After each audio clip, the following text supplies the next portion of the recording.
Sikia nikwambie, shetani hataki ndani yako vitu vifuke. Si imeandikwa, mpenzi, naomba ufanikiwe katika mambo yako yote.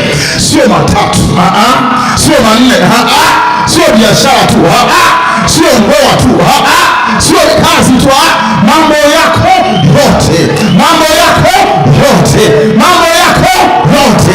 Kama vile roho yako, kama vile roho yako ifanikiwavyo. Roho ikifanikiwa, biashara imefanikiwa. Roho ikifanikiwa, kazi imefanikiwa. Roho ikifanikiwa, uimbaji wako unafanikiwa. Ndani yako ukifanikiwa, nje kunafanikiwa. Ndani ukipata pesa, nje umepata pesa. Ndani ukisawi, nje umesawi. Ndani ukifufuka, nje umefufuka.